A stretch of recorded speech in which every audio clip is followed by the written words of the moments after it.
Kali ini saya berempat. Dan rencana untuk hadir berempat dalam satu obrolan sebetulnya sudah sangat lama dirancang. Saya merancangnya berdua dengan seorang kawan yang saya sudah kenal namanya, tapi yang bersangkutan belum kenal saya dulu dari tahun 1987. Namanya Rocky Gerung. Jadi dengan ini ngibul yang bermutu. Jadi dengan Rocky Gerung saya sudah merancang lama ini, lalu kemudian kami namai Keep Rocking. Kang EF Rocky Gerung Talking. Tapi bukan berarti bahwa tamu yang diundang hanya mendengarkan kami bicara. Sebetulnya itu hanya untuk mewakili bahwa ketika dua orang bicara menjadi berempat, maka pembicaraan bisa saja ngalor ngidul. Tapi dengan nama Keep Rocking mudah-mudahan kita tetap relevan dan mendalam. Jadi bersama saya ada Rocky Gerung tentu. Oke, terima kasih. Akhirnya dieksekusi juga kan. Apa namanya? From talking to fighting. Oh, Bridging by rocking. Oke, jadi Rocking tuh nih, rocking. ya, jadi mestinya dari awal ide ini kita wujudkan, tetapi waktu kita hitung siapa nanti yang bisa mengisi sudut-sudut talking, siapa yang bisa rocking dan siapa yang akan fighting. Jadi ini langkah kedua itu dari keep talking, keep rocking, lalu keep fighting. Nah itu, keep fighting itu ya kira-kira 2028 lah kita mulai. Okay. jadi ini persiapan Rock ya? Jadi semua ini fighter semua. Mungkin fighters, Anies fighters, udah. Sukidi. Saya sengaja supaya dikoreksi itu. Tolong minta maaf itu. Karena Sukidi itu antitesis dari Mukidi. Nah, kita mulai keep rocking dari sini. Jadi saudara, selain Rocky Gerung juga ada Sukidi di sini. Kita sudah tahu Sukidi ini salah satu bintang yang paling benderang di langit Jakarta sekarang, mungkin langit Indonesia. Terlepas bahwa kadang-kadang kumisnya bikin lebih gelap sedikit, tetapi pikiran-pikirannya membuat banyak orang tercerahkan. Makasih Sukidi sudah bersedia hadir. Terima kasih kan ya. Iya. Ikuti terus kolom Tempo Sukidi. Oh, Tempo ya? Di Tempo. Di Tempo. Rocky itu hanya baca Tempo. Selain itu nggak dia baca? Kalau saya menulis kolom di Tempo. Oh, oke. Karena selebihnya gue yang tulis itu. Sombongnya udah mulai keluar. Terus Dan bersama kita ada Anies Rashid Baswedan. Siap. Selamat datang Nis. Makasih. Terima kasih banyak sudah bisa hadir. Makasih dan ikut di awal nih. Ya. Ya, semuanya. Ini adalah episode Ini perdana. perdana. Dan mohon diikhlaskan untuk tidak disebut Bapak di sini. Siap. Dan mohon diikhlaskan kita tidak menyebut diri kita anak abah. Itu Ya, penting. di ruangan ini jangan ada anak jangan ada. tapi kita beruntung nih Sukidi. Kita beruntung karena jadi tamu pertama. Betul. Betul. Karena pertama itu nggak ada duanya loh. Nggak bisa nanti Satu ada dua hal. kali. Ya. Ke satu nggak ada, ke satu kedua kali. Ya. This is it. Kecuali di makalah ya. 1.1, 1.2 itu ada. Baik, Rock, mungkin enak kita bicara tentang sesuatu yang belakangan ini bukan hanya jadi peristiwa, tapi jadi fenomena. Nah, misalnya begini, ada guru yang diperkarakan karena dia mendidik dan mendisiplinkan anak didiknya. Hanya gara-gara anak itu ayahnya atau ibunya atau keluarganya polisi. Tapi kemudian ternyata tidak hanya berhenti di situ. Sekolahnya melakukan perlawanan. Kalau gitu kita nggak usah terima aja anak polisi. Tapi ada juga. Dan banyak orang di mana-mana mendukung itu gitu. Sebenarnya ada guru yang digebukin oleh murid. Ya. Karena gurunya menegur muridnya itu main HP itu. Ya. Ini fenomena yang kan pepatahnya bilang guru kencing berdiri, murid kencing berlari. Sekarang yang terjadi adalah guru kencing berdiri, murid kencingin guru itu. Ya. Jadi ada pembalikan ide di situ. Tetapi kita mau bahas kenapa kultur kita akhirnya berubah begitu. Kan ini kan bukan yang diajarkan filosofi dari Ki Hajar Dewantoro atau siapa nama Ki Hajar Dewantoro. Suwardi Suryani.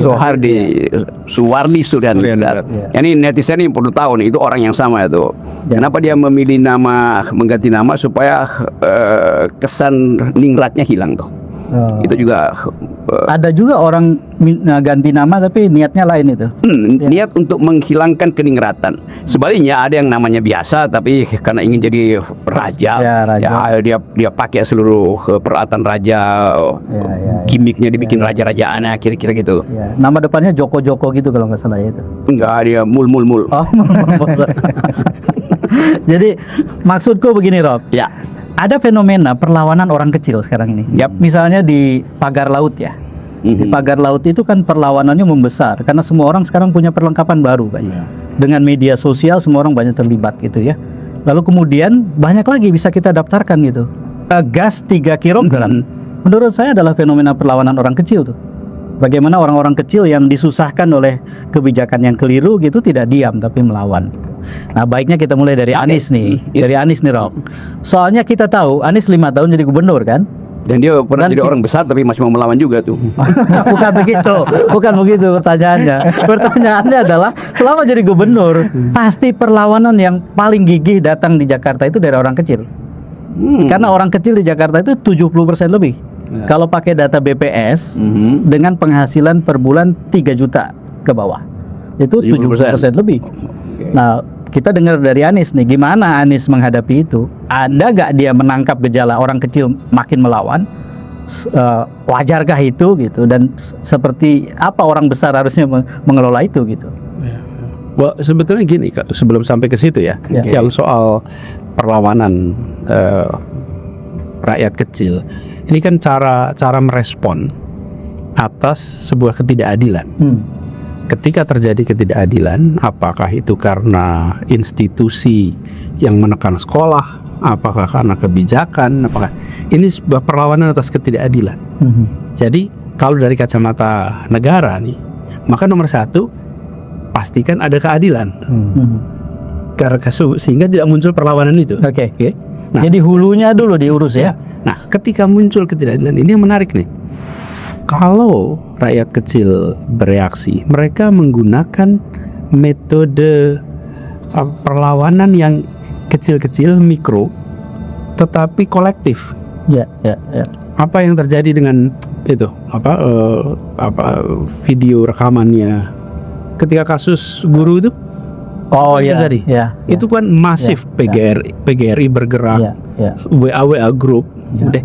Jadi atau fenomena gus ketika jadi masalah waktu kemarin. Betul. Nah, jadi kalau kita perhatikan sekarang ini, perlawanan itu muncul karena orang memiliki perasaan simpati. Saya merasakan hal yang sama, saya bersimpati, saya menggaungkan yang sama. Coba kau pikir, apa sih yang membuat itu viral? Yang buat orang mau berbagi, kan dibayar juga enggak bagiin itu, nyebarin kan enggak? Apa sih yang muncul? Saya ingin perasaan yang saya sedang rasakan ini dirasakan juga sama orang lain yang saya kirimin. App nih, kalau kita terima sesuatu, saya mau kirim ke siapa? Kirim ke Rocky, kirim ke App, atau kirim ke Sukidi? Oke? Saya akan ngirim sesuai dengan yang orang yang kira-kira nyambung dengan perasaan saya nih. Saya nggak akan kirim kepada orang yang kira-kira nggak nyambung. Nah, peristiwa-peristiwa seperti ini, itu peristiwa yang ketika dikirim kemana-mana itu nyambung semua orang. Jadi kemudian menjadi simpati kolektif. Nah, waktu kita di Jakarta, saya pernah melihat situasi yang terjadi itu justru ketika kami masuk pada saat masyarakat di bawah itu tegang dengan soal penggusuran. Pada saat itu. Jadi ketika kita mulai itu justru mulai dengan memanusiakan. Jadi situasinya agak berbalik deh. Kalau kita hadapin dulu. Ketika yang kecil dapat perhatian, maka yang tengah dan yang besar akan lebih rileks. Tapi kalau yang dapat perhatian itu yang tengah dan yang atas, yang kecil nggak diperhatikan, ini utilitarian aja masuk di sini. Utilitarian masuk nih. Kalau kita ngomong yang paling kecil itu dapat perhatian, yang lain akan bisa terselesaikan. Sayangnya, akhirnya yang kita lihat fenomenanya, justru seringkali yang paling bawah ini yang paling nggak dapat perhatian. Ya, seperti tata niaga gas LPG 3 kg yang dikorbankan kan jejaring tata niaga paling bawah, yang keuntungannya itu paling kecil, yang sebetulnya mereka yang langsung mendekatkan gas LPG ke rumah-rumah, ke setiap orang itu rumah tangga. Dan jangan lupa, setiap kali kita bikin sesuatu itu apa kebijakan apapun ya, misalnya gini, kita putuskan untuk membangun jalan tol misalnya. jalan tol dibangun, bagus jalan tol itu dibangun, Jakarta sampai Surabaya misalnya tol. Yang harus kita ingat bukan hanya siapa yang dapat keuntungan dari jalan tol itu dibangun. Yang negara harus pikirkanlah siapa yang dirugikan dari jalan tol itu dibangun. Ya, ya. Oke? Jadi bukan hanya entry strategi. Entry strategi itu kan kita bikin jalan tol, gimana caranya orang bisa menggunakan dengan baik, biayanya berapa. Tapi harus ada exit strategi. Untuk siapa? Untuk mereka yang akan kehilangan kehidupan gara-gara jalan tol. Ya, ya. Nih, seluruh warung Pantura, seluruh bengkel Pantura, seluruh hotel Pantura, oke? Seluruh UMKM Pantura, itu mereka akan kehilangan. Nah, yang namanya policy makers itu nggak boleh hanya mikirin tentang ini yang baru ini penting. Sebentar, yang lama ini harus ada exit. Ya, ya. Nah, jadi ketika kita bikin kebijakan misalnya, oke, gas yang akan kita lakukan A, B, C, D. Ingat, ini akan ada losing party. Akan ada pihak yang kehilangan. Nah, yang kehilangan ini harus ada exit strategi. Ya. Apalagi Regulasinya dibuat tanpa mitigasi. Konyol emang. Ya, ya. Dan kan mesti kita hitung sesuatu yang direncanakan secara massal pasti di dalamnya akan ada kekacauan itu. Mestinya dari awal kekacauan itu dulu yang dibayangkan. Itu sama seperti waktu Perang Dunia Kedua, Amerika berhitung ini kalau Eisenhower Plan dibikin itu Eropa pasti hancur. Karena itu disiapkan dulu Marshall Plan-nya. Kan begitu kan. Jadi pasti akan ada rekonstruksi itu. Tapi saya akan balik nanti situ. Saya mau gali dulu. Kan kita lihat bahwa potensi kemarahan publik itu ada tuh. Kan kita mesti lembagakan itu supaya dia jadi energi untuk menghasilkan perubahan. Nah, kalau misalnya kita anggap bahwa ya Indonesia udah masuk pada semacam tahap kemarahan kelas itu tak bisa tercegah lagi tuh. Tapi gimana kalau kemarahan kelas itu yang bawa ini kemudian disiram oleh bensin etnisitas, bensin rasis, bensin agama, kan itu yang ini kita hindari, bahwa antagonisme itu akan berlanjut pasti itu.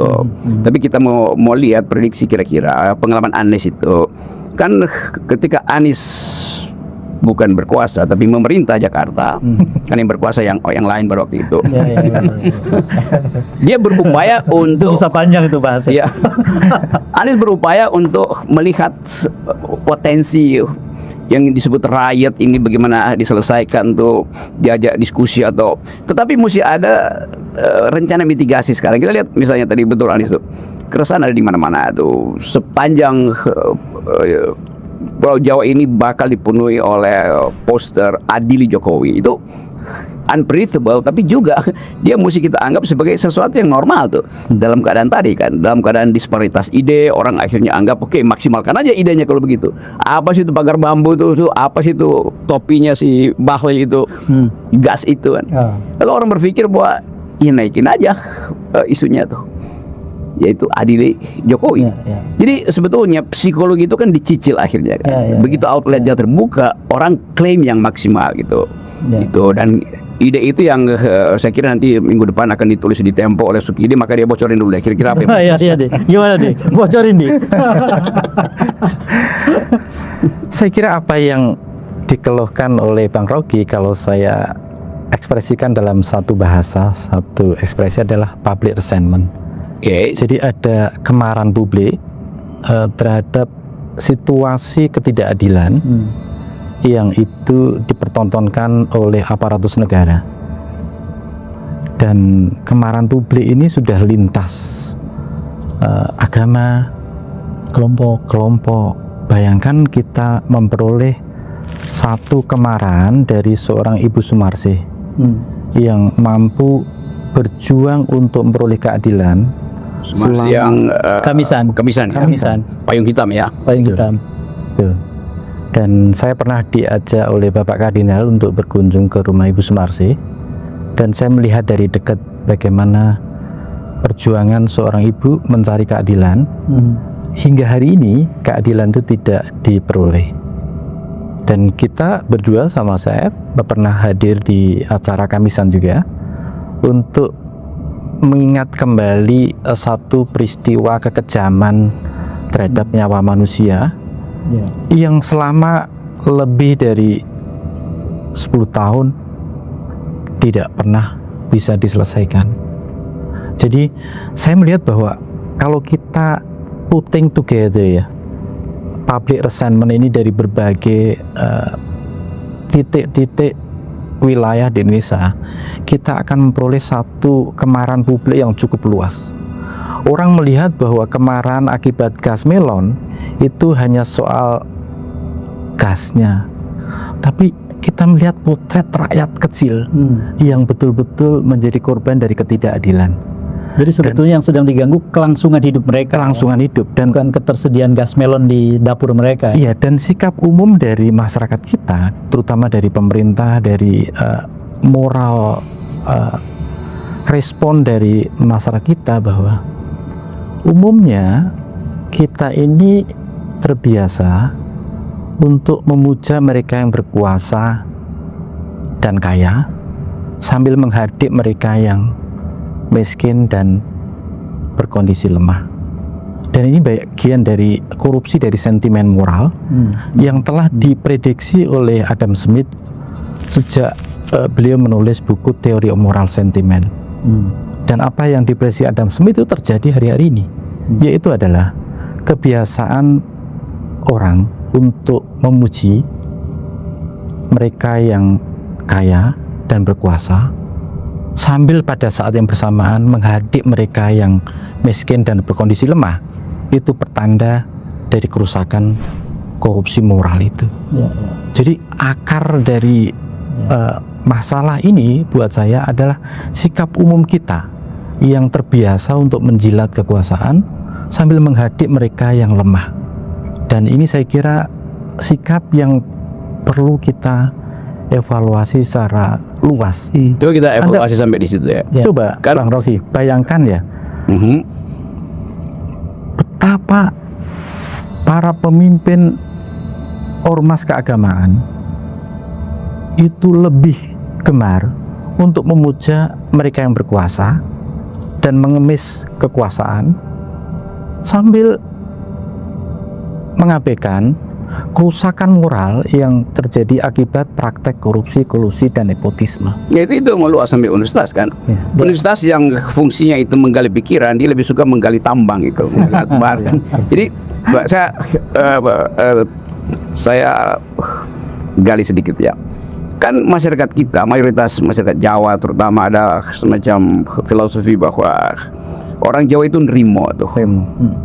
Tapi jarak antara nerimo dan ngamuk itu bisa hanya karena kenaikan BBM itu, hanya karena satu pom bensin dibakar, hanya karena meledaknya gas melon itu. Jadi kita mau lihat misalnya tadi daya tahan kebudayaan kita, kalau pada akhirnya nerimo itu berubah jadi ngamuk gitu kan, emak gitu kan.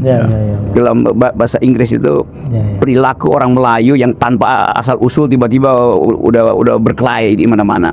Nah kita mau lihat bagian itu dulu tuh, apa betul atau bukan apa betul, bagaimana supaya jadi betul bahwa nerimo itu harus menjadi ngamuk gitu. Gini, kalau boleh saya terusin dikit ya. Oke. Gini, ini kalau itu ada fasenya barangkali. Ada fasenya. Ada fasenya. Jangan terlalu lama fasenya. Ada fasenya. Jadi Rocky menjadi Rocky, nggak sabaran dia. Ingin segera yang fase ngamuknya. jadi kan ini kita sama-sama pakai bahasa Jawa nih, terima ing pandum. Wah, persis. Terima ing pandum, menerima. Nah, tapi kalau nih misalnya nih kakinya Sukidi diinjak sama Rocky. Diinjak. Sukidi pertama kali, waduh, diinjak sama Rocky nih. Sengaja betul. Orang ini Kira-kira. udah tenar, ya kan? Masa saya mau protes? Orangnya dipuji semua orang, masa saya mau protes? Fansnya banyak. Fansnya banyak. Saya terima aja lah.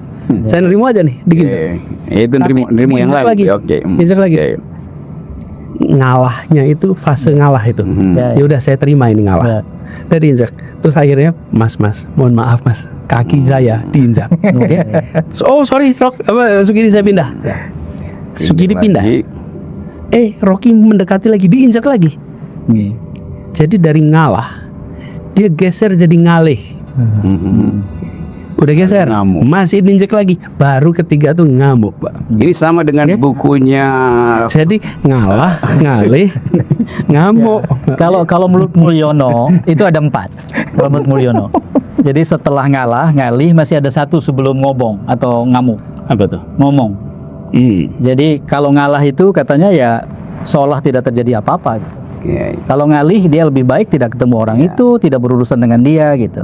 Kalau ngomong dia ekspresikan, itu udah tingkat ketiga. Ya kalau bisa ngomong. Terakhir baru dia ngobong atau ngamuk. Gitu. Ya.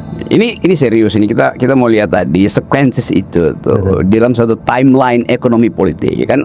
Dalam timeline ekonomi politik dihubungkan dengan perubahan global segala macam itu. Lalu kita mulai melihat bahwa ada antropologi pada bangsa ini untuk tadi mendem dulu, lalu berantakan tuh.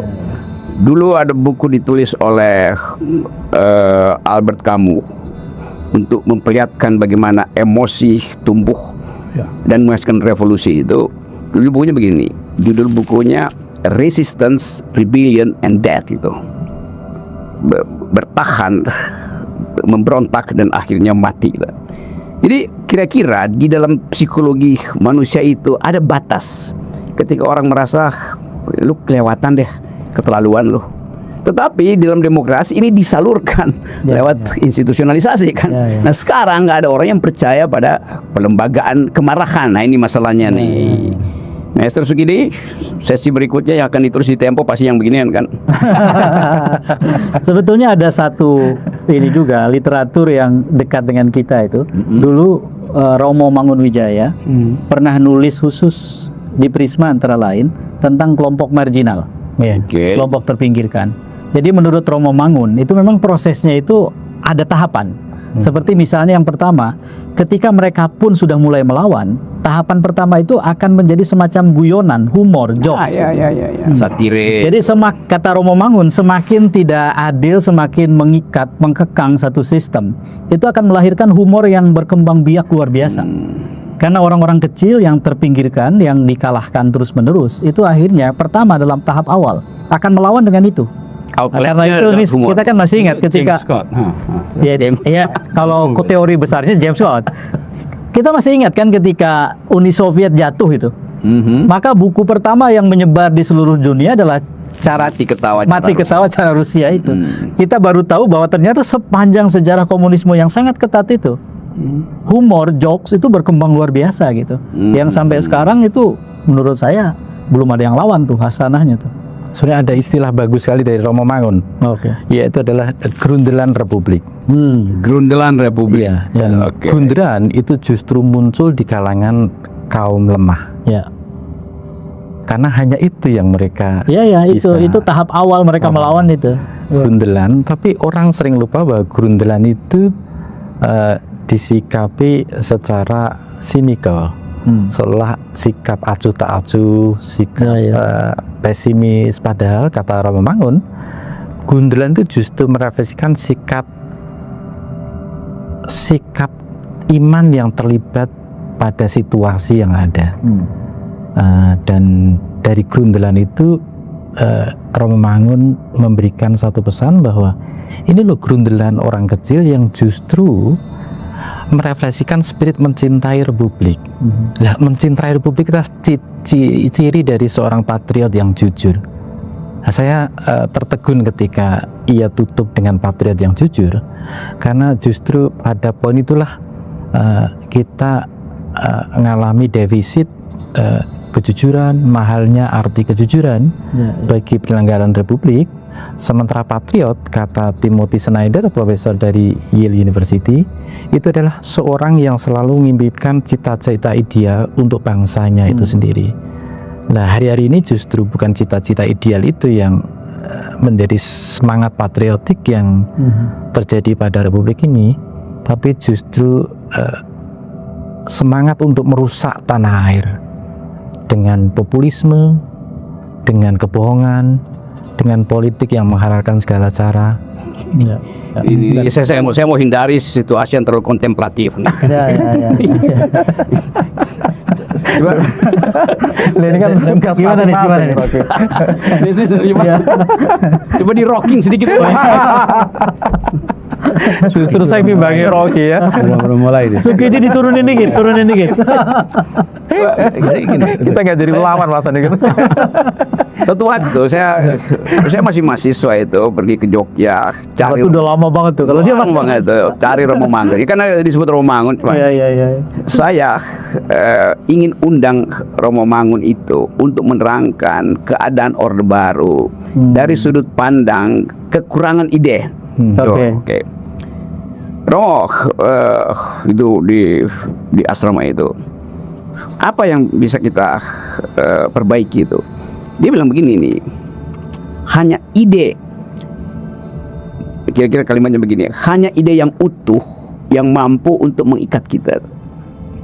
Lalu dia akhirnya dia pidato tuh, saya undang dia ke Jakarta, dia pidato tentang pikiran-pikiran awal Republik. Dia mengambil posisi sebagai seorang Syahriris itu. Betul. Jadi kelihatannya sosial demokrasi itu ada di kepala Romo Makris. Dan dia Romo Mangun, ya sama aja lah Romo Makris juga. Sama-sama Romo. Jadi kelihatannya pada waktu itu Romo Mangun mendeteksi bahwa Indonesia kelebihan pertumbuhan ekonomi yang tidak bertumbuh adalah ide itu. Nah, mulai dari situ saya membaca bahwa mereka tadi yang mengerti tadi keadaan keresahan di bawah itu lalu dikanalisasi lewat Kali Code kan, politik Kali Code itu. Tetapi di kepalanya tetap ide itu harus ada ide utuh untuk menuntun negeri ini nih. Gitu. Nih coba yang terusin nih. Ini kan ide utuh menuntun Republik. Ya. Betul. Tadi Sugiri cerita tentang gagasan-gagasan awal ketika Republik ini didirikan. Nah, ketika berada di kampus atau di dalam percakapan intelektual, maka gagasan itu akan meluncur dan dibahas sebagai gagasan. Ketika masuk ke dalam wilayah politik, maka gagasan yang muncul itu akan diassess dalam bentuk jadi policy tidak, jadi perilaku tidak, ya. Jadi ketika kita mengatakan kita akan melakukan pembersihan atas korupsi sebagai gagasan, itu bagus. Tapi begitu wilayah politik, maka muncul nggak jadi policy ini. Ya. Yang kedua, itu tercermin tidak di dalam perilaku. Nah, yang menarik ketika awal Republik ini, kira-kira mereka-mereka yang memiliki gagasan tentang Indonesia, gagasannya bersenyawa dengan dirinya.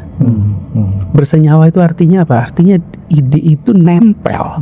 Jadi dia bagian dari dirinya. Apa yang dikatakan pada saat sidang dan kemudian 1, 2, 3, 4 tahun kemudian itu masih diulang terus. Rock, kalau orang ngomong sekali, abis itu nggak diulang-ulang lagi. Nggak jangan ngomong rock, mul gitu. Mul. Bukan, kan gini nih artinya. Artinya dikasih teks nih. Kayak dikasih teks suruh pidato nih. Dibaca kan itu. Nah, dibaca itu bagus-bagus semua. Terus teksnya ditaruh. Abis itu diwawancara. Keluar lagi nggak teks itu? Kalau tidak keluar berarti itu tidak bersenyawa dengan dirinya. Ya keluarnya kira-kira begini, sudah tapi belum. Iya, kan indikasi senyawa apa tidak itu waktu nggak dikasih Ini teks. aneh ngomongnya beginian. Sebentar, terusin dulu. Bentar. Sabar. Jadi, Pak Sanis, Hilang nih. untuk sampai fase ngamuk, penjelasan dari kasus Jangan panjang. masuk situ dulu. Ini Maksudnya tunggu sebentar. Kita kasih waktu sebentar. Begitu teks ngasih langsung semangat cuman. Nah, jadi saya melihat gagasan itu setuju, Rob. Gagasan ini penting sekali. Ya. Dan gagasan itu harus bersenyawa dengan orangnya. Ya. Supaya dia muncul dalam insting pengambilan keputusan.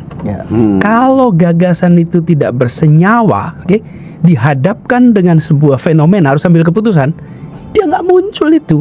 Jadi misalnya gini, prinsip saya Apalagi kalau laptopnya belum di-charge.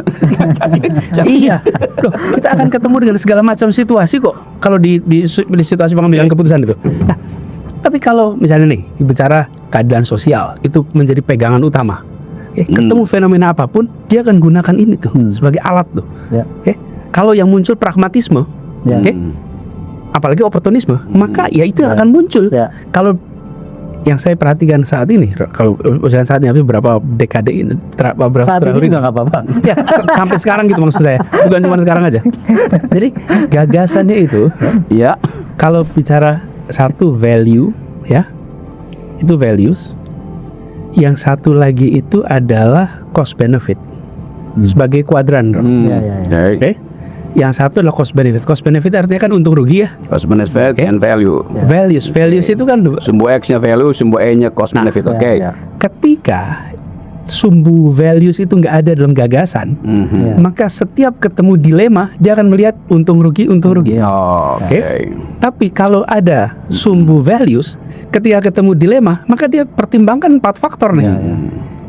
Values, Jadi misalnya menghadapi ketidakadilan. persoalan hilangnya satu sumbu ya. Ya, nah, yang saya khawatirkan selama beberapa waktu ini kita hanya di Republik ini fokus pada Ya. cost benefit, Cost good benefit. and bad, Ya. bukan right and wrong aja, Ya. bukan values. Nah, apa yang terjadi? Yang terjadi kemudian ada ketika dikerjakan lewat waktu, rentang waktu, muncul inkonsistensi.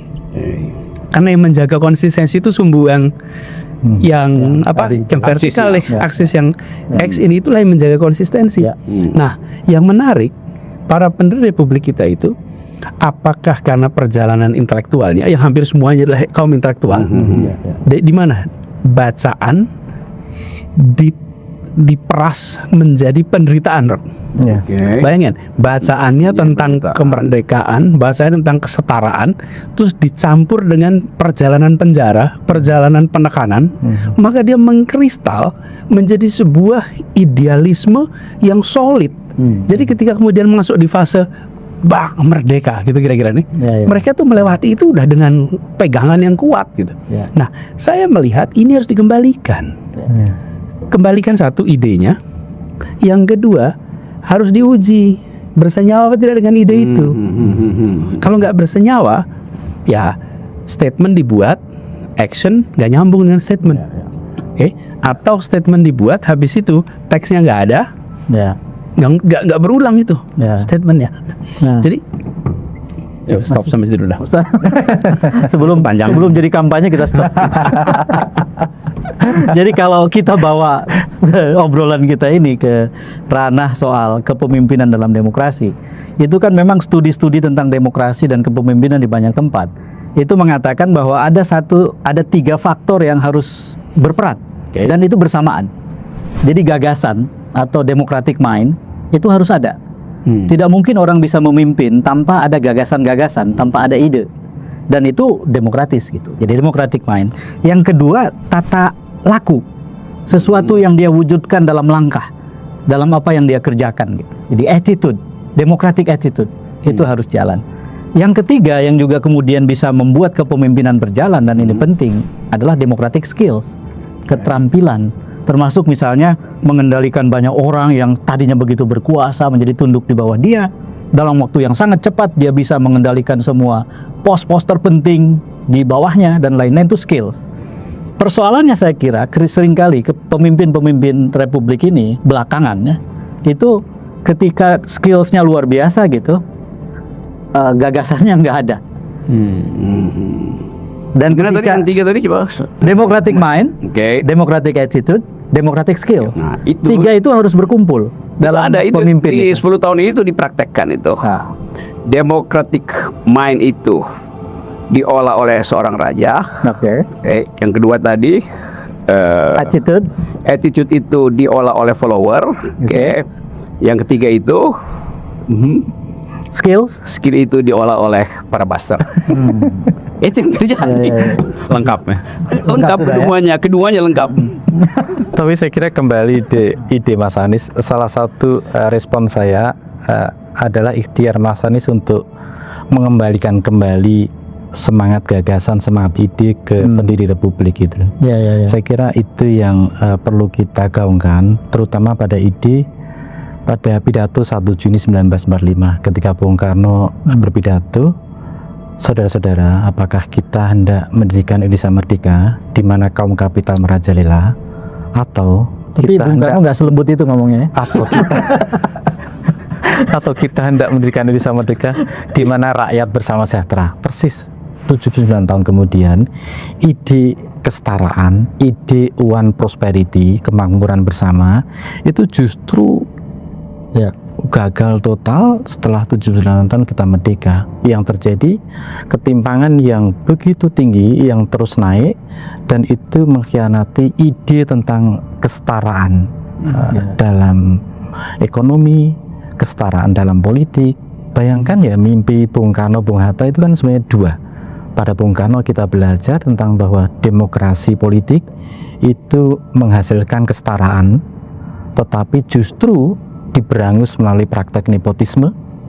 Yang oleh Bung Hatta kita belajar demokrasi ekonomi yang menghasilkan kesejahteraan bersama, tapi justru ditindas oleh kapitalisme kroni yang justru memberikan privilege kepada mereka minoritas kaya sambil mengesampingkan mayoritas menengah dan bawah yang tertatih-tatih untuk hidup sejahtera itu sendiri. Sehingga semangat ketimpangan ini, Rocky, saya kira yang jarang menjadi diskursus publik, padahal ini menurut saya yang paling membahayakan bagi keberlangsungan republik. Karena apa? Karena ke depan kita tidak akan ditentukan oleh percekcokan politik semata, tapi sebenarnya masyarakat yang terbelah secara ekonomi. Dan mayoritas masyarakat kita, menengah maupun bawah, itu tidak akan bisa mengejar, entah mereka kerja 24 jam sekalipun, tidak akan mengejar ketertinggalan dari semua aspek. Karena apa? Karena udah ketimpangan ini terjadi di hampir semua lini. Ketimpangan aset, ketimpangan tanah, ketimpangan pendapatan, ketimpangan pendidikan, ketimpangan akses kesehatan, dan ketimpangan yang lain itu sendiri. Hingga kita semangat untuk membalikan ide pada republik, itu saya kira menjadi agenda besar kita. Setuju tentang ini, ketimpangan yang luar biasa, dan itu yang harusnya jadi fokus perhatian kita. Dan saya melihat soal ketimpangan ini bisa kita selesaikan 100%, mungkin tidak. Karena tidak mungkin ada situasi di mana negara tanpa ada disparitas, itu pasti akan ada. Hanya kalau kita lihat di mana hulunya terjadi ketimpangan ini, salah satu hulunya adalah akses pada pendidikan. Yang membuat kita semua ada di ruangan ini, itu kan karena kita semua terdidik. Sukidi ini dari Sragen. Kalau dia tidak dapat kesempatan sekolah madrasah di Jogja, MAN 1, gak dapat kesempatan kuliah, sebenarnya dia masih petani. Betul gak Sukidi? Yang membuat Sukidi duduk di sini itu apa sih? Pendidikan. Yang ayah duduk di sini apa? Dari Cibarusa. Ini kita ini duduk ini karena keterdidikan, bukan sekolah semata-mata. Kalau Rocky dari kecil udah duduk sekitar sini, dia orang Menteng dia. Enggak, Pak. Kalaupun Rocky udah di sini, dia generasi kedua. Paling enggak bapaknya ngalamin, betul kan? Saya ini generasi kedua. Orang tua saya yang diangkat kelasnya. Oke? Orang tua saya yang diangkat kelasnya. Tapi kami generasi kedua. Nah, tapi apa yang menarik? Ini Rocky yang harus kita beresin. Karena menyelesaikan ketimpangan bukan semata-mata ditandai dengan soal Gini rasio yang beres, bukan. Tapi justru menurut hemat kami, nah, ketimpangan itu dimulai dari pendidikan. Jadi saya melihat hari ini dalam jangka panjang kita harus bereskan akses pada pendidikan, dalam jangka pendek akses kepada kesempatan ekonomi. Nah, yang saya khawatir soal pendidikan ini nggak jadi perhatian serius. Kenapa? Karena pendidikan itu hasilnya itu nampaknya satu generasi. Kalau ekonomi, intervensi hari ini angkanya pertengahan tahun akan kelihatan, akhir tahun kelihatan. Kalau yang ini tidak. Nah, bagi yang berada di wilayah politik, melakukan intervensi di pendidikan tidak bisa diklaim pada saat pemilu besok. Betul. Kalau melakukan intervensi di ekonomi, di infrastruktur, bisa ditunjukin hasilnya. Apalagi bantuan sosial. Apalagi kalau intervensinya ke Mahkamah Konstitusi itu langsung kelihatan hasilnya. Langsung pada hari yang sama. Betul. Menurut saya teruskan serius ini. Soal ini? Kenapa? Coba kalau kita perhatikan ya. Apakah itu Korea, apakah itu Cina, apakah itu dulu awal Jepang, apakah itu Singapura, semuanya mulai dari akses pada pendidikan ditambah pendidikan berkualitas. Nah, sekarang ini kayak piramid nih. Kayak piramid. Sebutlah nanti angkanya bisa di double check ya. Tapi kira-kira masuk SD 5,6 juta. Kira-kira. Lulus SMA kira-kira 3,7, 3,8 juta. Nah, itu yang hilang. Yang hilang per angkatan itu bisa hampir 1 juta sampai 2 juta. 1,8 sampai 2 juta per angkatan. Jadi kalau ini biarkan terus, maka anak pernah kelas 1 SD nggak pernah lulus SMA. Dan itu artinya mereka tidak mungkin masuk sektor formal. Mana mungkin sektor formal itu persyaratannya SMP, SMA minimal. Nah, apa yang terjadi? Ini berlangsung lama. Nah, kalau ini kita beresin, setiap wilayah jumlah bangku SD sama dengan bangku SMA. Apa yang terjadi? Kita akan punya seperti garis lurus tuh. Yang masuk SD nggak seperti piramid seperti sekarang. Sehingga akses pada kesempatan untuk sejahtera masih lebih baik. Sekarang kalau kita lihat subsidi kita tadi kemarin ya kita bicarakan namanya soal gas, subsidi kita untuk bensin, subsidi kita untuk pendidikan, subsidi kita untuk kesehatan, itu semua banyak diberikan kepada mereka yang terlempar dalam sistem pendidikan kita. Jadi kitanya nggak memfasilitasi, otomatis mereka kalah. Karena mereka kalah, mereka ekonominya lemah, karena itu subsidi jalan terus. Lah kita mau menyelesaikan itu, luruskan ini. Artinya masalah di hulu dibereskan. Dulu, ini jangan memang jangka bereskan panjang. di hilir-hilirnya doang. Betul. Ini jangka panjang. Nah, karena jangka panjang seringkali di wilayah politik tidak diminati. Kenapa? Karena nggak bisa ditunjukin hasilnya besok. Saya beri contoh ya. Kita kan ada World Economic Forum ya. Itu World Economic Forum itu setahun sekali ya. Davos, tiap bulan Januari. Pertanyaan, kalau World Education Forum tiap apa? Tiap 15 tahun sekali. World Economic Forum tiap tahun sekali. Apa artinya? Artinya kalau ekonomi itu kita intervensi sekarang, berapa bulan kelihatan, tahun depan ketemu lagi. World Education Forum tahun 2015, nanti baru ada lagi tahun 2030. Di mana tuh? 2015. Terakhir di mana? Di Seoul. Di Seoul. Tahun 2015. Oke, sebelumnya 2000 ya. Sebelumnya tahun 85, sebelumnya tahun 70. Jadi kalau World Education Forum itu 15 tahun sekali. Karena apa?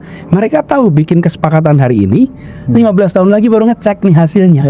Kalau World Economic Forum kesepakatan hari ini, 2 bulan lagi. Nah, kita Indonesia ini kalau tidak segera, dan ini gagasan siapa? Bung Hatta, Bung Karno dari awal. Bung Hatta aja ketika PNI nggak ada, dibikinnya Pendidikan Nasional Indonesia, bukan? Karena dia sadar persis, inilah hulu. Nah, kalau hulunya diberesin, sabar nih 2-3 pemerintahan, itu akan keluar hasilnya. Jangka pendeknya, ketimpangan antar kelas, ketimpangan antar wilayah, ketimpangan kawasan itu dibereskan. Nah, kalau itu ada, maka kita serius melaksanakan Pancasila yang seperti kita bilang tadi tuh. Tapi kalau tidak, hulu ini akan selesai. Akan selesai. Rok, gini Rok, kita kembali ke soal perlawanan orang-orang kecil itu, Rok. Pastikan dalam bayangan orang seperti Rocky, ya jangan sekedar marah-marah terus gitu, tapi kemudian melembaga menjadi satu perlawanan yang menghasilkan perubahan, kan begitu ya? Problemnya seringkali adalah apa yang digambarkan Ani Sukidi tentang pragmatisme di kalangan pemimpin, itu juga menyebar ke bawah kan?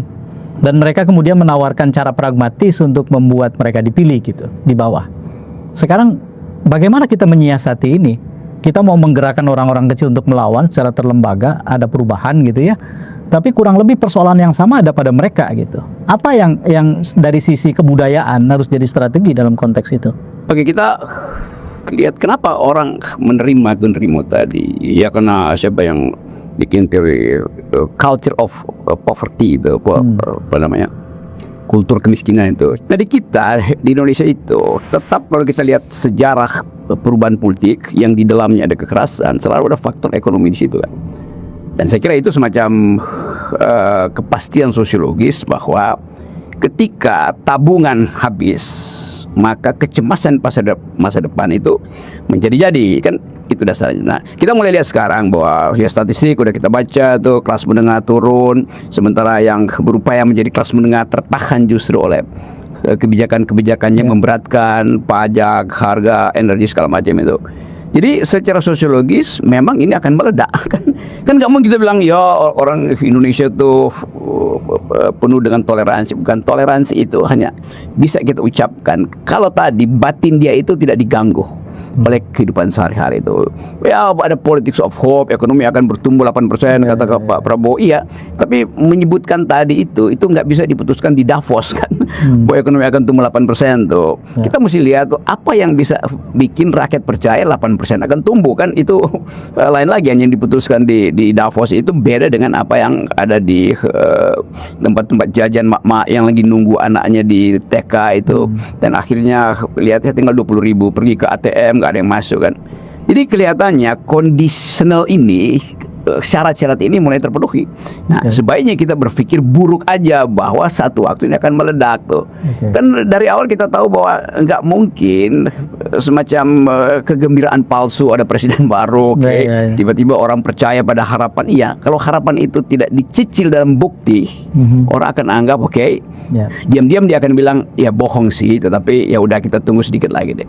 Nah, sampai sekarang orang tunggu dua hal, kepastian Prabowo untuk mengubah kabinet itu kan, yang secara retorik disebut pro rakyat. Ya pro rakyat adalah tuntut yang Anda punya sekarang itu pro rakyat apa enggak tuh?